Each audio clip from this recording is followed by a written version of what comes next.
Welcome to Your Future Starts Now, the go-to podcast for extraordinary women who are ready to step into their next chapter with authentic confidence.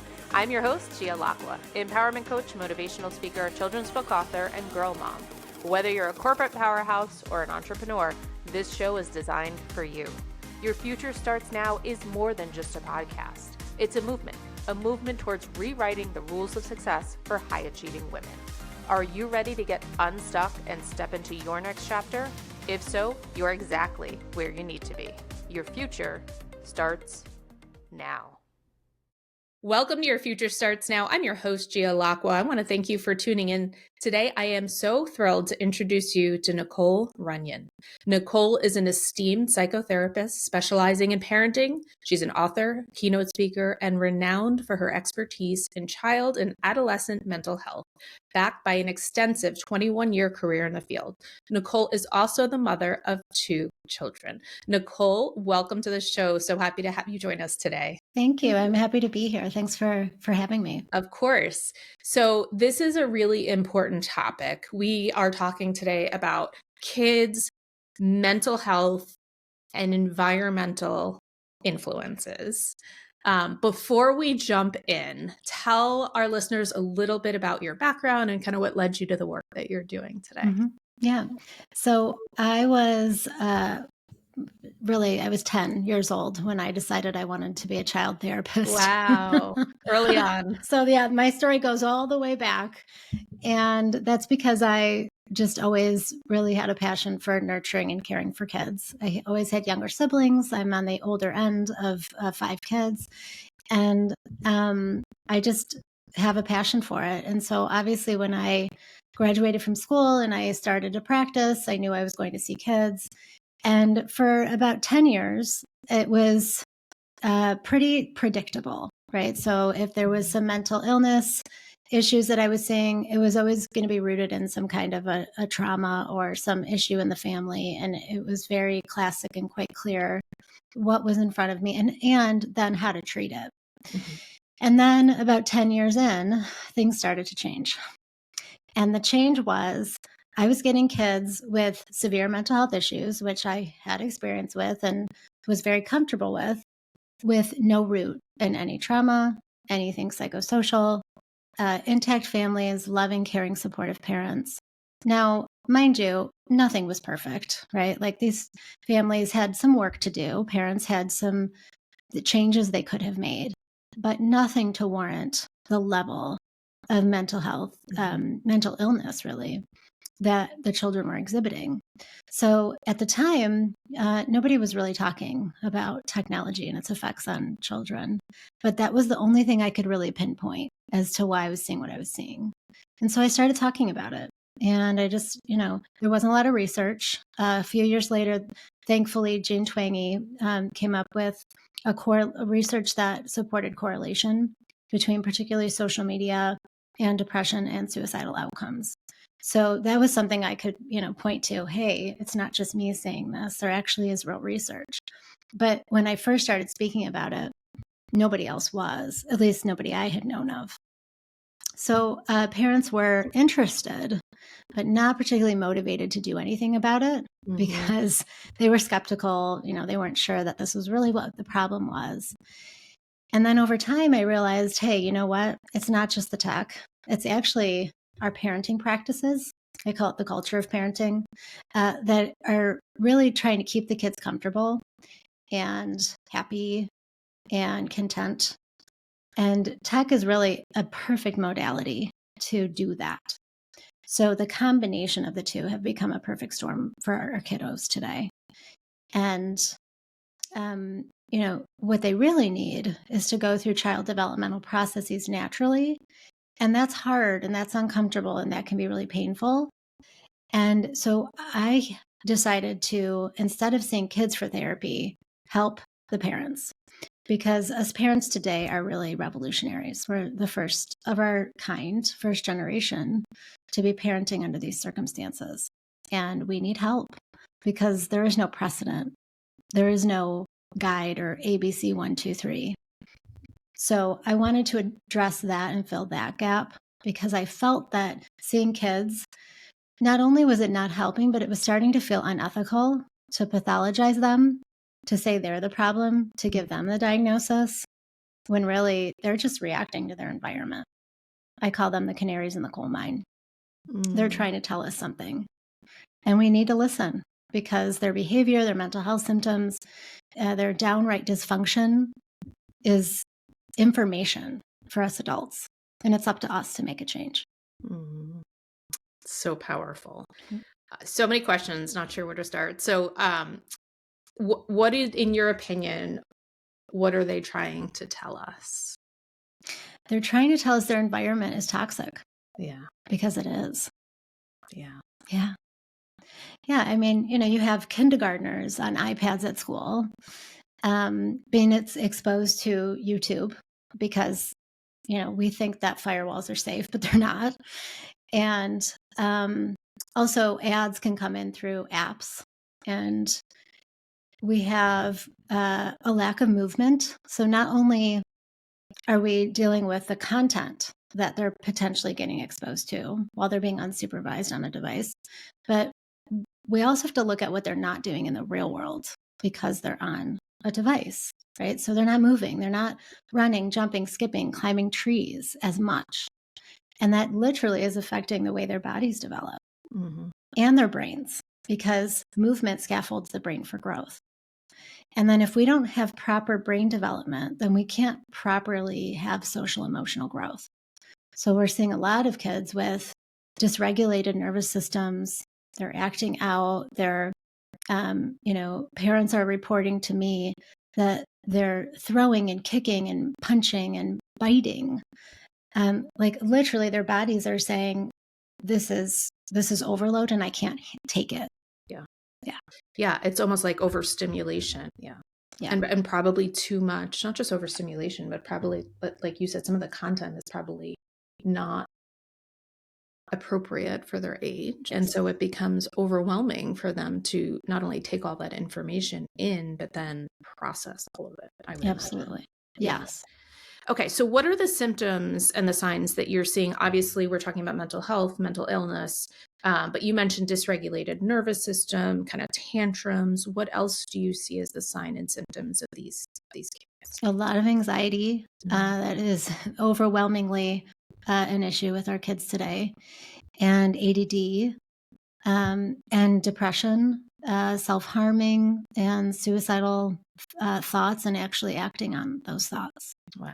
Last time I looked into the research on that, it was trending towards younger and younger kids too, with the suicidal ideation. Is that what you're seeing as well? Yes, absolutely. Yes. And that is directly related to their exposure to social media younger and younger. Because actually what's happening is they might be on, say, YouTube Kids, okay? And parents feel very comfortable with that. They think it's safe. They're not watching. But the algorithm feeds you what you want, right? What you like. So if there's a kid, maybe, I don't know, 8, 9, or 10, who maybe is having a bad day. Well, our kids today, when they have a question or they have some way of wanting to get information, they no longer go to parents and grandparents and, trusted adults. They go online and they type it in and they ask questions. And so if they're typing in, I had a bad day, whether that's into Google or YouTube or something, then that algorithm is going to start feeding them videos that talk about being sad and depressed. So much so that some of these videos are being recommended to kids that involve self-harm and even suicide. Wow. So it's literally giving them these ideas to get out of their depression, and this is a way to do it. Wow, that is so scary. It really is, because what it's designed to do is keep us on for as long as possible. Yeah. It is not designed to keep anybody safe, even us adults. So when we have an interest, whether it's a good interest or a dangerous, difficult interest to navigate, they're going to feed it to us no matter what, because they want to keep us on for longer. Engaged. Sure. That makes sense. So I know that in May of 2025, you are launching a book. It's called Free to Fly, The Secret to Fostering Independence in the Next Generation. And I really want to I appreciate how you set up the problem. I think it's an important problem. It's a generational problem, as you referenced earlier that, we're dealing with, and there's no path, right? That's been paved for us. I would love to know, what inspired you to write the book, and then would love to kind of get into some parent strategies, tips, and tools. Yeah. What inspired me to write the book was last year I was listening to a podcast with, her name is Abigail Schreier. She wrote a book called Bad Therapy. And the subtitle was, It's Bad Therapy, Why the Kids Aren't Growing Up. And I'm listening to this interview. It was on Joe Rogan, so it was 3 hours long. Mm-hmm. And I'm on the edge of my seat, and I'm like, yeah. And I realized, oh man, I have so much to say on this topic. And what her book is about is what I was saying earlier in terms of we have to stop looking at this like it's a kid problem. Like we have a mental illness problem with our kids or mental health epidemic, which it's been labeled as. Yeah. It's not. And we have to stop throwing kids into therapy to remedy it because frankly, that's not working. And I was on that side of things where I was diagnosing and pathologizing and trying to help through the use of mental health treatment and therapy. And it wasn't working. And I thought to myself, I'm ready to write the book. It was always on my to-do list, like you were saying earlier. And I realized that for 3 hours, I was like itching to just say what I want to say. Yeah. And that was March. And by April, I took 5 days out of my life and I had a manuscript. Wow. That's incredible. It was all there. Yeah. And that was just my motivation to say, I think we need to hear from, she's a journalist and she did a wonderful job with her research. She interviewed countless psychologists and therapists. And but I think from a clinical therapist perspective, we need to hear that. And I wanted to be that voice. That's incredible. Congratulations. Thanks. So tell us a little bit about what are kind of the big takeaways, themes from the book, and what's your goal really with publishing the book for parents? The goal is, so we've heard a lot about the problems, right? I mean, like you said, I set up the problem. We can talk about this forever. Yeah. The goal is to give parents a solution, for parents to feel empowered, to feel like they have control over this. It feels like we don't. It feels like Pandora's box has been open and it's all out chaos. And what do we do? And so I want to address that. And it actually is, I always say it's simple, but it's hard. Mm-hmm. And it's simple in the way of, I make suggestions like put your phone down at night after work and school and whatever, and make a meal together and sit at the table. And, take longer to eat and talk and connect. And these are things that people aren't doing. I always just think, oh, well, people are doing that, right? Because that's what we do, right? It's the American dinner table. Who doesn't do that? But I think generationally, we've really lost that. Mm. And so it's just a lot of just getting back to the basics. And I think parents, I call them Disney days. Parents think they have to give their kids Disney days to spend time with them. And it can be as simple as running errands together, doing yard work. Because kids, when you're calm, they're going to be calm. They regulate with you. Mm-hmm. And if you're calmly doing a chore or an activity, they're going to do it with you. And then you don't even really have to ask them questions. They're just going to start talking to you. And so it's all about getting that connection back because we've lost so much of it. Yeah, it's a great point. And I think, compounding that is the busy schedules of both adults and kids, right? The relentless demands, especially on working mothers. And then you have this need to always be on and always be connected. So I like what you said about it really starts with us.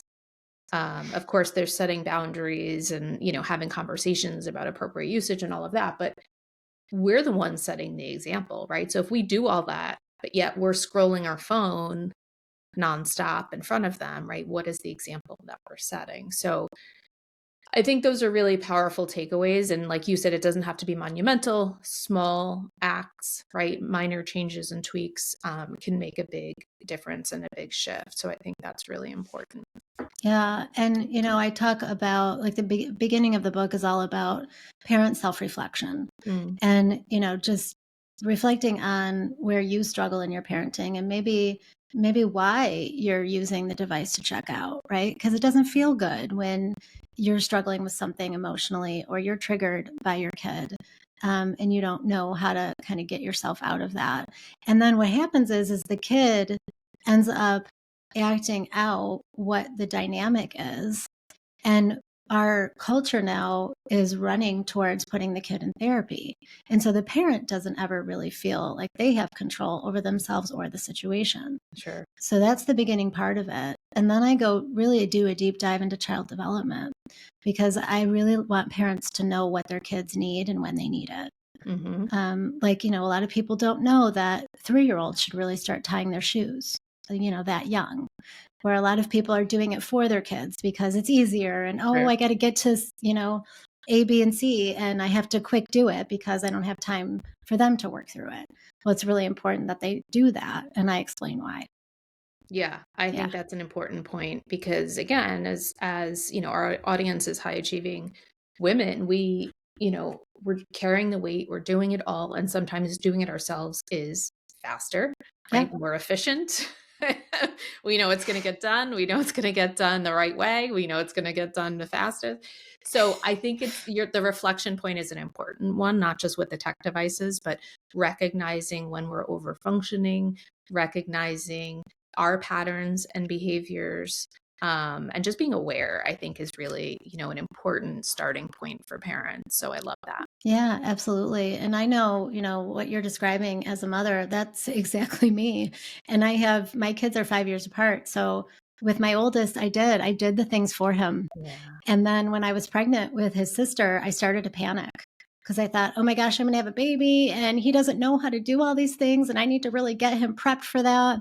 But he resisted because he was kind of on the older end of it. And he was so used to me doing it. Yeah. So I yeah. think we've all sort of experienced that push and that pull and that balance of, yeah, for sure. Yeah. It's tough. I am going to play devil's advocate for 1 second, Nicole, and I would love to ask you. So for the people who are listening, who are saying, yeah, that all sounds good, makes sense, I get it. But what happens when I am in a pinch, my kid's homesick from school and I have to be on a work call? What is the strategy? What is the way forward to allow for some sort of flexibility and balance while still ensuring that we're protecting our kids? Yes, absolutely. That's a great question because we all have to survive, right? I had a week last week that you're describing. Mm-hmm. I'm in Michigan, so we had 2 snow days.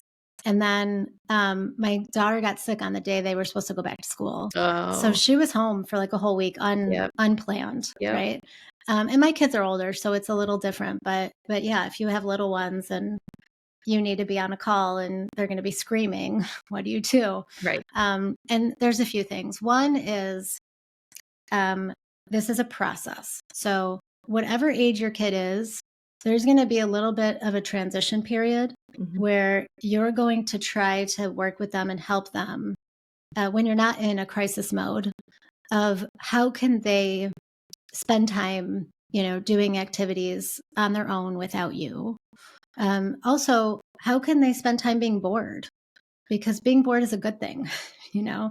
And what do they need to, how can they work through that? Yeah. Because actually, when you're bored, you come up with lots of creative ideas of what to do. And, you maybe could work through something hard that you tried to do before, but you didn't feel like you had the time for. So I recommend working with your kids, kind of foundationally in that way so that if there is a time where you have to say, hey, mom needs to be in a call or mom has to do this, then they have sort of a go-to list of what to do. And then on the other side of it, I have recommendations in the book on what ages I recommend and what tech I recommend for those ages. So I'm not completely like living under a rock, like we're never going to have tech and it's horrible for everyone. I think, at certain ages, a little TV is okay. Now we have a lot of devices that aren't smart devices. So if kids like to listen to stories or listen to podcasts, there's a device called the story button, and it actually looks like a radio, kind of like a little old school radio. And they can go on there and peruse the podcasts and listen to kid-friendly podcasts. So this is something they can do on their own if they need to be entertained. There's also devices now that are made just for music and have nothing else. There's one I found, it's called the Campfire. So these are all things that kids can do safely if you're busy. I love that. And I also have noticed, even with my own kids, that, what's old is new again. Like some of the stuff we grew up with. My 8-year-old asked for a record player for her birthday. And so my mother was the first one to jump in and get her that record player. And that'll keep her entertained for a while. She gets to change the music and she gets to pick out, the artist she wants. And so it's empowering for her. And to your point, it's giving her something to do to entertain herself without using an iPad or TV. Absolutely. Yes. Yeah. I love that. Yeah. And if you're somebody, I have a friend who is a saver and didn't get rid of anything. And so she does use old tech with her kids, like CD players and all of that. And I'm one where it's like, okay, I'm done with that. I'm getting rid of it. So I don't have the old stuff. But yeah, the old stuff is great. And the kids are fascinated by it. Yeah, for sure. For sure. And I love what you said too about boredom and teaching them to be bored. I feel like I find myself saying that a lot when my little one is saying, I'm bored. And I said, well, think about the alternative, right? And so when you're complaining that you have to do this and you have to do that, right? Like how can we enjoy being bored and, teaching them mindfulness and teaching them to be patient and all that stuff. So I think it's, those are really important life lessons that will carry them through for a very long time. Absolutely. Yes. I love that. For sure. Nicole, this has been so helpful. Is there, what's one message or takeaway you want parents to sort of, learn from your work in this conversation? I want parents to know that you have more power than you think. Actually, you are the person for them. And your instincts are going to overpower anything that you hear from any expert, even me. So, just to know that you're enough and that your instincts are right. And I think the hardest part with all this, especially the tech, is everybody else is doing it. What if my kid's the only one? Or, they're going to be ostracized and alienated and all those things. And that's why I always like for parents to tap into their instincts, because their instincts will tell them, yeah, that's going to be painful if they're the only one. But that's what's also good for them. And so there's power in that. And I always recommend parents checking in with their instincts and following that. I love that, because we, especially as high achieving women, often lose touch with our instincts and that gut feeling. Yes. So I think that's really powerful advice. And also, who knows your kids best? They all have their own unique strengths and abilities and opportunities, developmentally. And so, I would imagine it's not always a one size fits all approach, right? Like when you think about at what age do you give a kid a phone? I know that's a hot topic, big debate. They start asking earlier and earlier, and, smartphone versus not smartphone. Curious as to what your take on that is. Yeah, very similar to what you're saying. Like I have age recommendations, and I do that based on child development. But your kid, right? Yeah. So if you think they can handle it a little bit earlier, if you alternatively think, actually, I need to wait till later, then you have to go by that. Yeah. Yeah. So when it comes to a smartphone, I mean, if you really want to know the truth, I don't think they should have them till 18. But I say 14 with limited apps because the more apps they have, the more they'll be on them, and no social media until 18. Yeah. And then even that should be regulated and limited and have rules around, and no device in your bedroom at night and things like that. But again, and I say this in the book, if that doesn't work for your family, then that's okay. Yeah. But these are some parameters. Yeah. And I think that that's helpful. I think it's helpful to have those guidelines that are rooted in research and data, and then have the conversations around what works for your family and, based on your children's abilities. So I think that's really great. We talk a lot about success and redefining success on this show, Nicole. So I would love to know from your perspective, how do you define success for yourself today? And how has that maybe evolved for you over time? Yeah. For me, I think success is having been able to make a paradigm shift. Like I said, I've known I wanted to be a therapist since I was 10. And then a few years ago, I said, you know what? I don't want to do therapy anymore. Mm-hmm. And that was a really weird feeling. It took me a year to really lean into that, because I was kind of blown away. I always said, oh, I could do this forever. I'm never going to retire. I love my work. But I stopped loving it because it didn't feel right anymore. Mm-hmm. And, it's interesting because in my mind, success has always been about where you're at in your career and how much money you make and all of that. But if I measured it based on that, I'm not successful at all, because this transition has been really hard. So I look at it like I made this change because it's what I really believe in. Yeah. And it's really important to me now to be doing the work I'm doing. Yeah. I love what you said about the paradigm shift and that sort of reinvention. And good for you for listening to that instinct. And I think it's scary. It's a scary feeling when either we went to school or we've invested so many years in a career, and then we get to a point where we're like, this is not working anymore, or this is not fulfilling, or it doesn't feel right, or this is not for me. That can be very overwhelming and very scary. And a lot of us just tend to push through those feelings and stay stuck where we are. So I think it's a great example of listening to that instinct, listening to those feelings that are coming up, getting curious with it, and having the courage to at least explore what those other opportunities could be. Yes. So I love that, and how you embraced it and you stepped into your calling and purpose. Yes, thank you. Amazing. I want to thank you so much for being here, for sharing your insights and your expertise. Where can our listeners learn more about you, the work that you do, and purchase a copy of your book? Yes. So my website is NicoleRunyon.com. There's a tab on there called My Book. So you can go and pre-order it, actually. And if you pre-order it now, you can go back to the site and follow step 2, where you put your confirmation code in, and then you can download some bonus material that I created for the book. And so you won't get the book until May, but you'll get the bonus material immediately. Amazing. That sounds great. And of course, you can visit my website at gialacqua.com. Reach out on Instagram at gialacqua. Don't forget to subscribe, rate, and leave a review. This is Gia signing off with gratitude for your time and energy. Our mic drops, but the movement continues. Until next time, your next chapter is waiting. Take care. That concludes another empowering episode of Your Future Starts Now. Before we wrap up, I want to thank this incredible community of high-achieving women.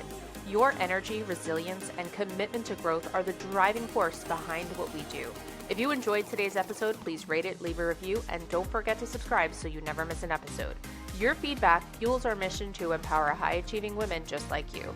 And of course, share Your Future Starts Now with the extraordinary women in your life who are also on a journey of healing and empowerment. Connect with us on social media, share your thoughts, let us know what topics you'd like to explore in future episodes. Stay connected on Instagram at gialacqua. I encourage you to carry the energy of this conversation into your day and keep on supporting the incredible women around you. Until next time, remember, your next chapter is waiting.